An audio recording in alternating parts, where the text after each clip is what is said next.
Hello, good evening. I'm Earl Gibbs, and welcome to Speaking of Everything. Well, for the first time, we have two young men here from the Young Professional Network, and this gentleman, Mr. Hurtault, right? Yes. And we also have Mr. Dickson. Yeah. You're the vice president. Yeah. You're the VP. He's the president. Yeah. All right, gentlemen, it's good to have you all here tonight. We're going to speak about.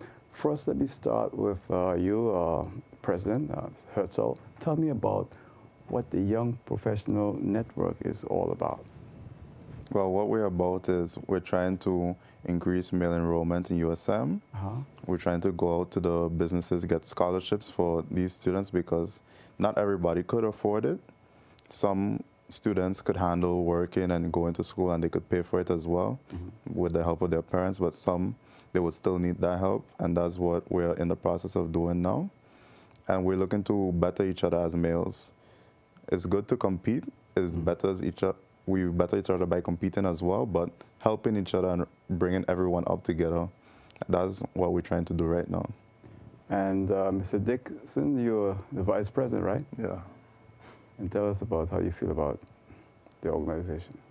Well, I'm very proud about the organization and the work that we are doing, especially Ms. Gittings, all the energy she's putting into this. And I believe that if we continue working and we work hard, we'll get a lot of males to involve in and studying and stuff, because it is good to have a educated society. And not only when it comes to making decisions in businesses and stuff like this and government and stuff, but also in the family. The male is the head of the family. So it's always good to have educated males in the society. It's quite interesting, the name that you all use, Young Professional Network. Yeah. Yeah. Who came up with that name? I believe Ms. Gittings. Ms. Gittings? Yeah, Ms. Gittings, when she approached me, she already had the name. Yeah. And I was like, it sounds catchy. So tell me something, now, this Young Professional Network is all male? Yeah, it's all males. All male. Yeah? Yeah. So you guys left out the women or something like that? Or that was willful, or that just? Well, the women have their own all-female group and cell. Oh, okay. Yeah. The WIN group and cell, so this one's for us. But we will still help each other and collaborate on events. Oh, Yeah. no, that's good.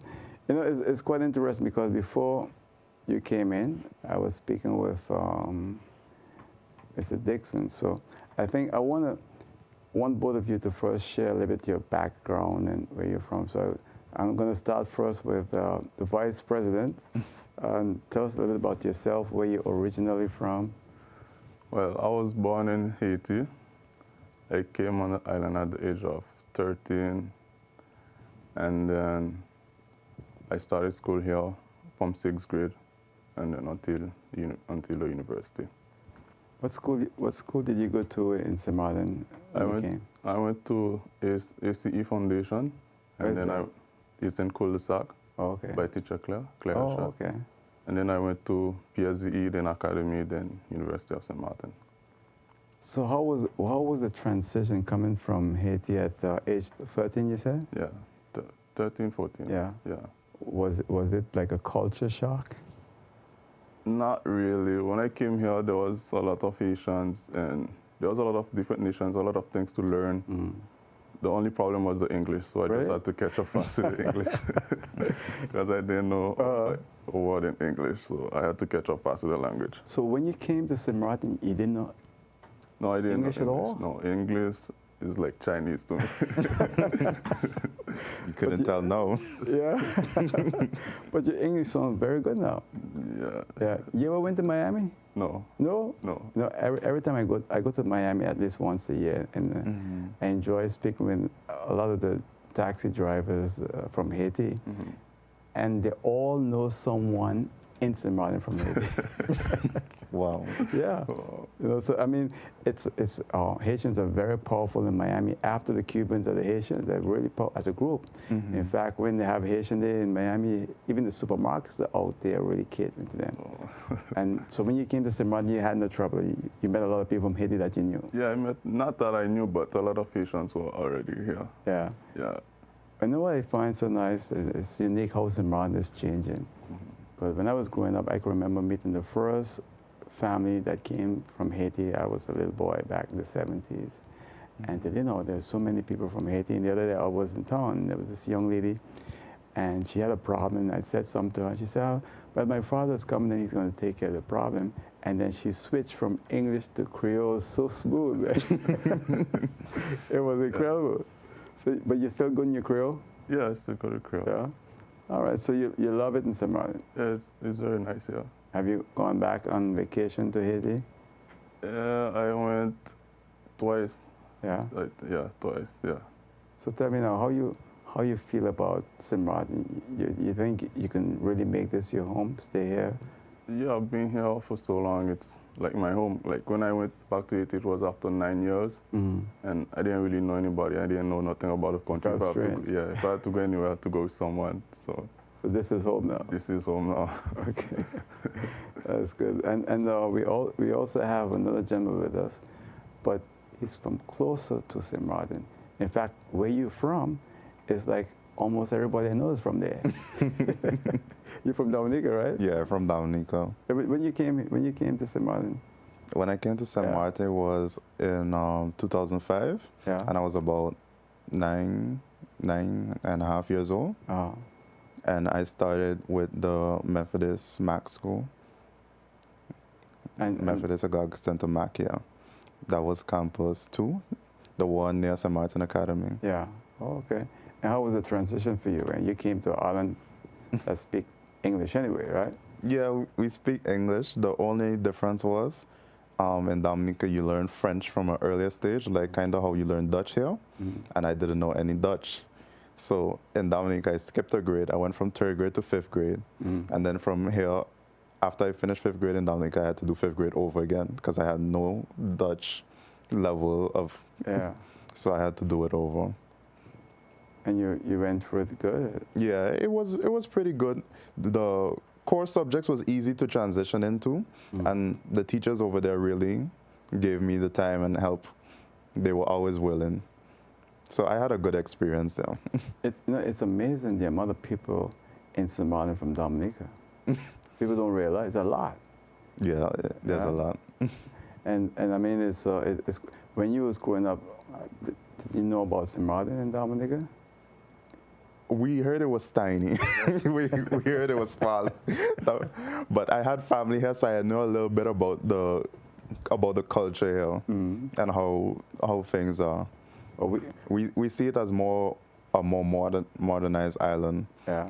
Yeah, you could say Dominica is more countryside compared to here. We have more rivers than Dominica, though. I'm not sure about that one. Yeah. Well, I tell you one thing for sure. This gentleman could tell you, you think Dominica got rivers? You got to go to Haiti, right? Yeah, Haiti is full of rivers. And they're huge. Yeah, huge ones. They're not in the little ones in Dominica. well, we try to sell the packaged goods. We might not have the best, but we sell it the best. It's one thing, you know, don't go against people from Dominica, you know, because they promote 365 rivers.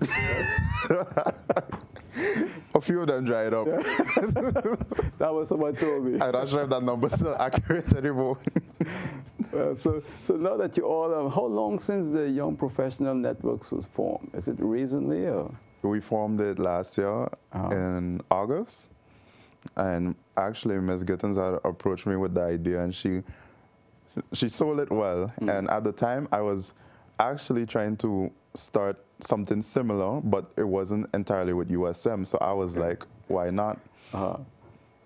It sounds like I could get the best of both with the Young Professional Network, because part of it is we bettering each other. Right. So if we have a banker, an accountant, a teacher, we're each learning from each other.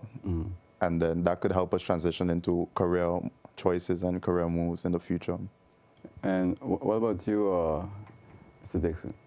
Well, when Ms. Gittins approached me with the idea, I thought it was a great idea, because when you look at it, we have so many males not studying. Some of them, they just drop out of high school and then they just working or they just chilling on the road, you know, on the roadside. So when she came with the idea, I thought it was very good to like to do this, and it will be very helpful for the young males. Now, both of you are students at USM, right? Yes. Well, I just graduated. Oh, you just graduated? Yeah. Oh, okay. Wow. Tell me about that. I forgot he left me. So you just graduated. So what you going to do? Well, now I'm working on opening a business. It's an advertising business. We'll help businesses advertise and like guerrilla marketing and stuff like this. Oh, okay. And designing website for businesses and stuff. That's good. So it's you're going to stick around here for a while. Yeah, I'm going to be there for a while. No plans to go abroad and continue? No time soon. Okay. All right. And what about you, Mr. Hilbert? I'm scheduled to graduate next year, actually. Okay. And you're working? Yes, and I'm working by First Caribbean Bank right now.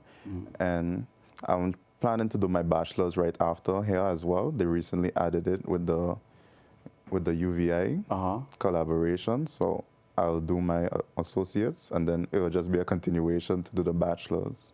And you originally from Dominica, you originally from Haiti. You all speak Creole together, or it's too difficult, or is it too different? It's a bit different. Yeah. I don't speak it well. I understand it. Oh, okay. Because my mom came to St. Martin earlier, so I didn't really have that person talking to me in Creole around the house. Oh, so then that's more difficult for you to follow a conversation? Yeah. But I could understand it. Oh, okay. And what about you? You're still good at it? Yeah, I speak Creole fluently, French, and English. All right, so you're multilingual. Yeah. That's good. Now, tell me about the Young Professional Network, because I understand there's some companies in St. Martin and they have scholarships. How's that working? Right now we have support from Web and Telcel. Telem. Web gave 2 scholarships, and how that's going to work is we have the 2 scholarships to offer, and from the people who apply in the fall, we could select from the applicants who is eligible. So you have Windward Island Bank, who is giving 2 scholarships, and then students that apply in the fall, they will be able to apply to what the Young Professional Network is? Yes. And they will be able to get the scholarships. Okay. And what you said that also Telem had also given some scholarships? Yes, and what Telem did, they looking to better their company as well. So they gave it internally to 2 of the young upcoming workers they have there. Oh. So they'll have 2 scholarships. They each have a scholarship available, and one is looking to start next year in the spring, and I'm told one is starting in the fall this year. So we'll look forward to guiding them as they start university. Well, that's good. And these are scholarships that are going towards young male that enter the university, right? Yeah. When you look, and I was telling you all just before we started that it's not only in St. Martin where there's a problem. In fact, I was at the University of Amsterdam recently, and the graduate at the law school was 99% women. Yeah. In fact, it was only 2 guys, and they didn't even show up. You know? Yeah. So it's not just a Caribbean thing. No, it's getting bigger. It's a global thing right now. I don't know why. Maybe the males are too busy or they have too much responsibility, so they feel like they have to support the family by going to work at an early age and leaving school behind. Now, both of you are two young men that you came from different backgrounds, from different islands in the Caribbean. You came from Haiti at age 13. Yeah. You came from Dominica at what age? Age 9. Age 9. And you're here in St. Martin now. This is your home. What's your experience? Because we have a lot of young guys your age. They were born here. And we tend to see that they don't have the kind of ambition and drive. Is that a fair statement, or maybe I'm wrong? I don't know. What are young people saying? I see it sometimes. And I think a part of it is that, every time you see something, you don't truly appreciate it until you've seen it from a different perspective. So when you're coming from a different island, you've seen a lot of opportunities here, and you've seen a lot of ways you can make an impact. And then you really want to dive towards that as soon as possible. And here you feel like when you're from here, you feel like the plate is already there. You could just take it whenever you want. But life doesn't work like that. If you see something you really want, you have to grab it. Yeah, I agree with him. The problem is when people have opportunities and they don't realize it, they just leave it, and like where I come from, like we have a lot of young males, they're looking for jobs, they want to go to school and they can't. And here we can work, we can do a lot, we can study, we can do a lot. So when we see these opportunities, we go for it. No matter how hard it is, we just push and we do. And I think what people don't realize, they think it's easy. And you said no matter how hard it is, because it is hard. It's not easy. Yeah, very hard. Working and going to school, is that something recommended? For sure. But if that's your only option and you really want that degree, I would definitely say it's doable. Sometimes you have the late hours because you start work, you go 8 to 5, then you go university. Sometimes, depending on how your schedule is, your class start 5:30. So from 5 to 5:30, either you work with your job or you try to be flexible when you schedule in your classes. Because some people do have demanding jobs and then they have to go straight to school after. So the stress from one could pile over to another and vice versa. And you're doing that because you're working at First Caribbean Bank, right? And then you still have to go to the university at night. Yeah. And how was it for you, Dickson? Was it the same? Were you working and going to school too? Or? Yeah, I mean, I've been working from the age of 16 and paying for my studies and paying for everything for myself. Really? Yeah, because of family issues and stuff. So I had to do everything myself.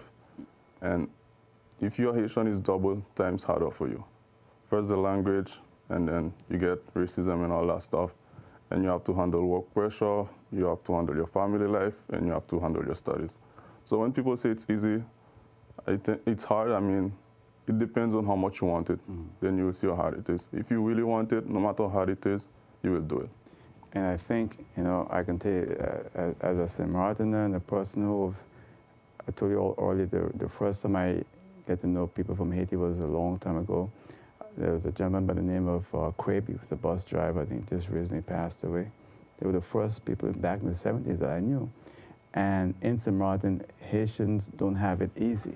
Yeah. I mean, you find people, black people, treating you like you're not human. Yeah. And really it's unbelievable. So I can imagine what you have to go through. Yeah. Well, I just place myself on a higher level than this, and I don't let it affect me. I use it to strengthen me and keep moving me forward. Yeah, and that's good. That's a good attitude, And you remind me of myself because I started work very young. After my father died at age 12, I had to go work, and it wasn't easy, And so and by the time I was 15 years old, I was working full time in Muller Bay as a bus boy, going to school, and running home, getting on the bus to go to Muller Bay for 4 o'clock and come home at 1 o'clock in the morning. So I know how it was for you. Yeah. So at least you're going to start your own business. Yeah. I'm launching a business next month. And so what do you have, associates or bachelor's? Associate. Yeah. And how was it at the University of St. Martin? Well, it was a nice experience, a lot of nice teachers and a lot of things to learn and a lot of things. It was a lot. It was amazing. Yeah? Well, let's keep in touch, and hope we can help you in any way with your new business. We're happy to do that, all right? All right, yeah. So there's a lot of things happening with young professionals. The thing is, what really is a young professional? Let me ask you all, when you stop being a young professional, what age you will say? Who want to take that one? I could take that one. Well, rightfully, I would say from 18, because even though underage you could still be working, usually it's a different kind of responsibility than when you reach 18. 18, for me, I started paying my school fee for the university by myself, and you have different responsibilities. You have the job responsibility, and they see you as an adult now. So you have to make adult decisions. You have to do career opportunities. And even though at 16 you have summer jobs, or you could have a full-time job even, or a part-time job, depending on your situation. So I would say from 16, you could start working, you could start talking to members of the YPN, you could start getting involved with your college choices or where you're looking to further yourself after high school, because it's never too early to plan. And when is it a cutoff age for young professional? What is it, 25, 30? Then I would say about 25, 26, because once you reach past that, you already kind of know which direction you're going in. So before 25 or at 25, you would still be willing to maybe take a class or go abroad, but after that, you're trying to settle now. Or maybe even up to 27, you know? Yeah. Yeah. It depends. It depends on the individual. Yeah. As long as you're still willing, but if your drive dies down, then you're looking for something different. All right. Or you're trying to make do with what you have, I would say. And you guys are amazing. I mean, I admire what you're doing. It's hard to find young men in St. Martin who want to get involved and help others. And I think that's what you all are doing with the Young Professional Network, right? Yes. Yeah. And so we have one that's off for his business. You were telling me earlier that you're also in some social clubs and so forth? Yeah, right now, I'm president of the YPN, and I'm the vice president for the USM Ambassadors, and I'm on the board for the Leo's Club. So a lot of community work, a lot of tight scheduling. Oh, that's good. And I play basketball on the weekends. You do any sports, Dickson? No, I don't really have time for sports. You're strictly business. Yeah. I can understand that. You know, is there anything that you would like the public to know about the Young Professional Network? And if they need to get in touch with you all, how they can do that? Who's going to take that one? I could take that one. Yeah, I would like them to know that it's not just about enrolling in USM. It's not just about the scholarship. It's about career opportunities, learning from each other. We're building a relationship. You're going to find friends here. You're going to find other professionals in the same instances going through different things, because not everything about the work life is easy. Sometimes you'll need to talk to somebody or consult with them on when you're making a decision, and we could have that support here. And what about you, Dickson? Well, I think in life, people always say that there are lack of opportunities and stuff. So YPN, we are creating opportunities for young males to get into the university to study and stuff. And for those that find that they need more opportunities and they don't have, if you don't have create opportunities, then set goals and work towards achieving your goals. And you know, it's amazing because one of you mentioned it earlier. There's so many opportunities here. Yeah, there's a lot of opportunities, but people don't see it. Yeah. But you have to come from outside to really see it, right? Yeah. You know, I travel sometimes to the Caribbean, and I say to myself, wow, we really don't know what we have in St. Martin. But you know, I really admire what you all are doing. And I'm going to give each of you 30 seconds in closing. So we're going to start first with you, Dickson, then go to the president. 30 seconds closing remark. About the show? Whatever, yeah. About your organization and anything you want to add in closing. Well, I would say thanks to Ms. Gittings for allowing me to be on the board for the YPN, because it's an opportunity for me to help other people, because we always have to give back. And I look forward to work with YPN and other businesses when I launch my business, and I really encourage males to get involved with the program. Right, and Mr. Hurtault? I would encourage everyone to try to stay as active as possible, try to look for different opportunities, to never settle for less. And I would like to just thank all the members of YPN and CEL, all the companies that are sponsoring for scholarships, and all the students getting involved. It's been a really fun experience. And we had recently a student from USM who published a book, Ralph Contav, and it just feels like we building something here. All right, that's good. He's going to be here sometime soon too. Oh, that's good. Again, thanks to both of you, all right? Yeah, we thank you for having us here as well. Thanks very much. Okay, and that's it for now. I'll see you next time. Till then, good night. Take care. Bye.